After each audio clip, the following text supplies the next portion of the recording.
نحمده ونصلي على رسوله الكريم أما بعد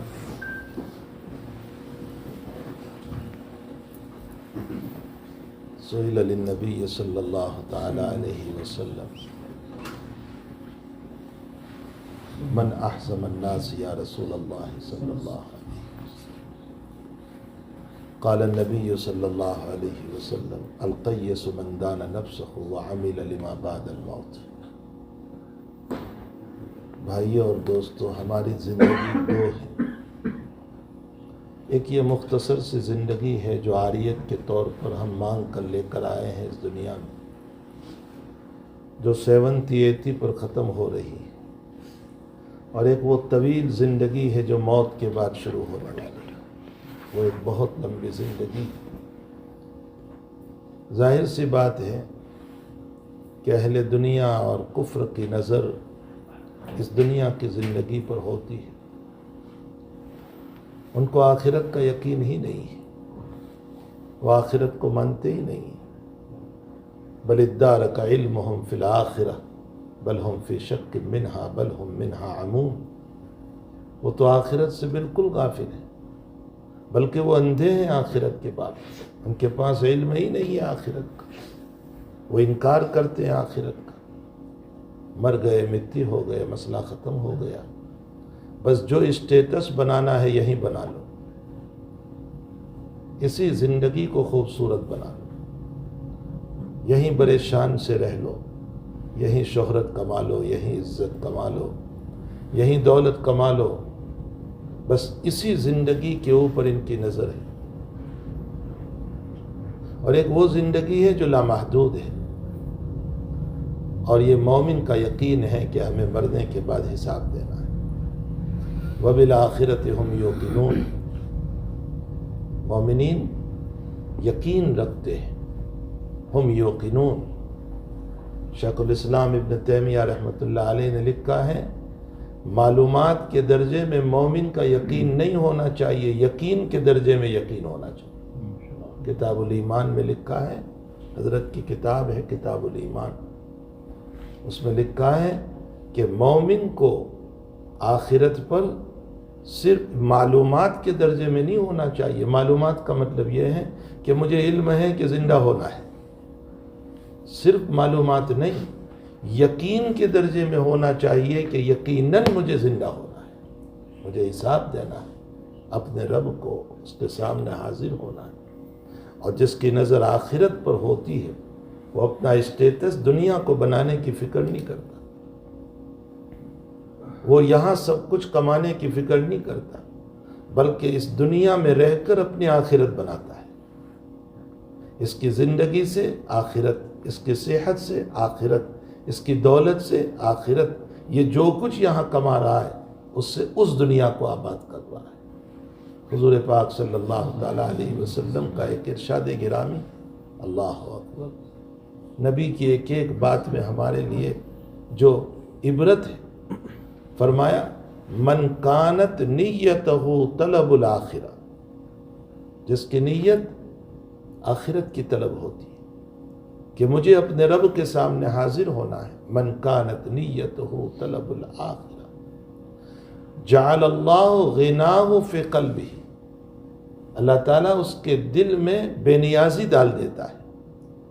بے نیازی کا معنی مجھے عزت ملے تو بھی کوئی حرج نہیں، مجھے ذلت ملے تو بھی کوئی حرج نہیں، اس لیے کہ اصل عزت تو اللہ قیامت میں دینے والا ہے۔ مجھے شہرت ملے تو بھی کوئی حرج نہیں، اور میرا کوئی نام نہ ہو تو بھی کوئی حرج نہیں۔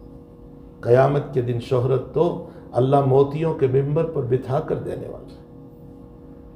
دنیا میں دولت ملے تو بھی کوئی حرج نہیں، اور نہ ملے تو بھی کوئی حرج نہیں، مجھے اللہ وہ جنت دینے والا ہے کہ وَفِيهَا مَا تَشْتَهِيهِ الْأَنفُسُ وَتَلَذُّ الْأَعْيُنُ وَأَنْتُمْ فِيهَا خَالِدُونَ۔ جعل اللہ غناہ، اللہ اس کے دل میں بے نیازی ڈال دیتا ہے۔ ایک جگہ اللہ تعالیٰ قرآن کریم میں فرماتے ہیں من اراد الآخرہ وسعى لها سعیها وهو مؤمن فأولئک کان سعیهم مشکورا۔ من اراد الآخرہ، جو اپنی اس دنیا کی منزل میں رہتے ہوئے کمانے سے منع نہیں، کاروبار سے منع نہیں، جاب سے منع نہیں، دکان سے منع نہیں، خوب کماؤ، لیکن نظر آخرت پر. من اراد الآخرہ وسعی لہا سعیہا، اور اس کے لیے کوشش کرتا رہا. وسعی لہا سعیہا. مجھے ابھی سفر کے اندر مکہ شریف میں ایک آدمی ملے، عرب ہیں، دوست ہیں ہمارے. انہوں نے اپنے کچھ حالات مجھ کو سنائے. اللہ اکبر. کہا کسی زمانے میں مجھ پر چند سال پہلے جب بیماری چلی، بڑے حالات، اور میرے حالات اس طرح ہو گئے کہ میں خودکشی کے لیے تیار ہوں. ایسے حالات، سر پہ قرض، اور اتنا بڑا قرض، اتنا بڑا قرض، اور قرض بھی انٹرنیشنل لیول، بہت بڑا قرض مجھ پر. تو میں نے کہا پھر کیا ہوا؟ میں بہت شوق سے ان کی بات سنتا رہا. میں نے کہا پھر کیا ہوا؟ وہ کہنے لگے پھر میرا مسئلہ یہ ہوا کہ میں اللہ سے دعائیں کرتا رہا، اور کسی شیخ کے پاس حرم مکی میں چلا گیا، اور حرم مکی میں جا کر کے میں نے دعا کی درخواست کی.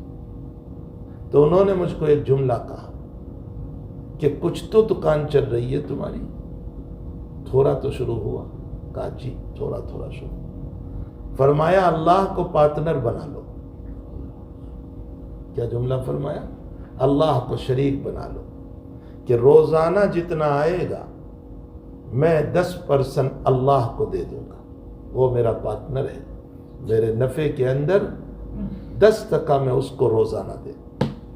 فرمایا میں نے یہ عمل شروع کیا، 2 مہینے نہیں گزرے کہ حق تعالیٰ میرے قرض کی ادائیگی کی صورتیں پیدا کرتا چلا گیا، اور آج بھی الحمدللہ میرے سر سے قرض ختم ہو گئے.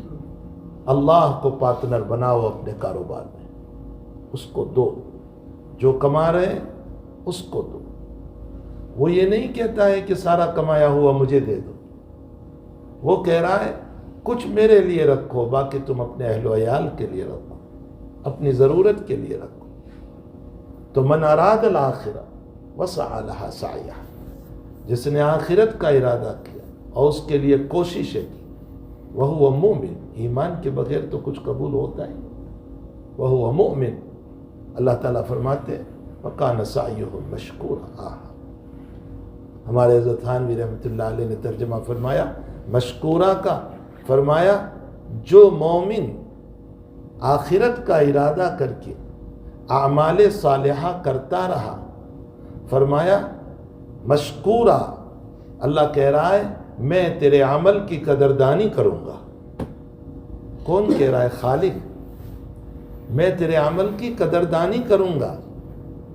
وہ اللہ میرے اعمال کی قدردانی کر رہا ہے کہ میرے بندے تیرا عمل میرے نزدیک محبوب ہے، میں تیری دنیا بھی بناؤں گا، آخرت بھی بناؤں گا.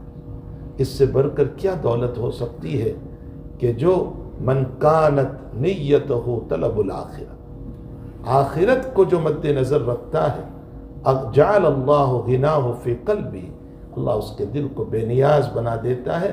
بے نیاز بنانے کا مطلب کیا ہے؟ ملا علی قاری رحمۃ اللہ علیہ نے لکھا ہے حق تعالی جل شانہ اس کو زندگی میں سکون عطا کر دیتا ہے، سکون دے دیتا ہے. اس کو راتوں میں نیند آ جاتی ہے، دن میں سکون رہتا ہے، بڑا اطمینان رہتا ہے. جعل اللہ غناہ، اللہ اس کو بے نیاز کر دیتا ہے، دل میں اطمینان. اس سے بڑھ کر دولت کیا ہو سکتی ہے؟ آج اطمینان کے لیے تو لوگ ڈاکٹروں کے پاس جاتے ہیں، آج اطمینان کے لیے دوائیاں کھاتے ہیں، آج اطمینان کے لیے شراب پیتے ہیں، آج اطمینان کے لیے کہاں کہاں جا رہے ہیں. اور اللہ کہتا ہے کہ تم اپنی اس دنیا کے اندر رہتے ہوئے، اپنے کاروبار میں، اپنے اعمال میں رہتے ہوئے آخرت کو مد نظر بناؤ گے تو میں آٹومیٹک بغیر دواؤں کے سکون عطا کر دوں گا. اس سے بڑھ کر دولت کیا ہو سکتی؟ اور اگلا جملہ حضور پاک صلی اللہ علیہ وسلم نے فرمایا وَمَنْ كَانَتْ نِيَّتُهُ طَلَبَ الدُّنْيَا، اور جس کی نیت دنیا، گاڑی ہے وہ گاڑی اس لیے رکھتا ہے تاکہ میری شہرت ہو، کپڑے شاندار پہنتا ہے تاکہ شہرت ہو، اپنی دولت کی عید و تائز تاکہ شہرت ہو. آج کل انسان انسٹاگرام پر اپنی دولت کو رکھتا ہے تاکہ شہرت ہو، اپنی تصویروں کو رکھتا ہے تاکہ شہرت ہو۔ من کانت نیتہ طلب الدنیا، دنیا کے طلب کے لیے جو انسان یہ نیت رکھتا ہے تو تعالیٰ اللہ کے حبیب پاک صلی اللہ علیہ وسلم فرماتے ہیں جعل اللہ فقرہ بین عینیہ، اللہ اس کی پیشانی پر فقر ڈال دیتا ہے۔ حضور پاک صلی اللہ علیہ وسلم کا فرمان، جعل اللہ فقرہ بین عینیہ، اس کی دو آنکھوں کے بیچ میں۔ کیا مطلب ہے اس جملے کا؟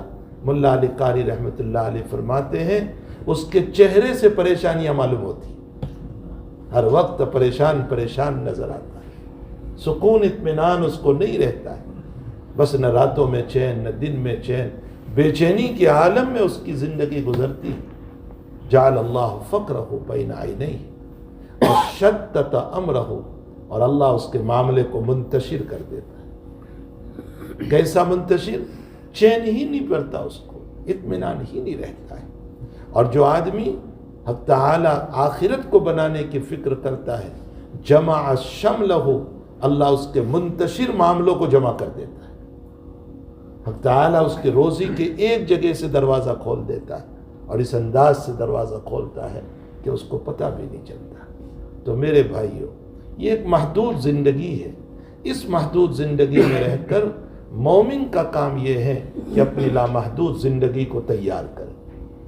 حضور پاک صلی اللہ علیہ وسلم سے پوچھا گیا من احزم الناس، عقل مند کون؟ من اقیس الناس، کون عقل مند ہے؟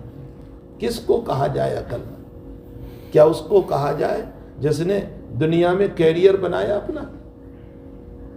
ایک صاحب مجھے اس سفر کے اندر ملے، کہنے لگے مول صاحب میں نے اپنے بچے کو ڈاکٹر بنایا، ماشاء اللہ تعالیٰ الحمدللہ میں نے ڈاکٹر بنا دیا، اس کا کیریئر بن گیا۔ کہنے لگے اس کا کیریئر بن گیا، ہاں تھوڑا سا ماحول کی وجہ سے تھوڑا سا دین سے ہٹ گیا۔ کیا کہہ رہے؟ تھوڑا سا ماحول کی وجہ سے وہ جو ماحول ملا اس کو ذرا سا دین سے ہٹ گیا۔ میں نے کہا کیا دین سے ہٹا؟ فرمایا نماز نہیں پڑھتا، کبھی کبھی جمعہ پڑھ لیتا ہے۔ میں نے کہا آپ اس کو تھوڑا سا کہہ رہے ہیں اور اس کو کہہ رہے ہیں کیریئر بن گیا۔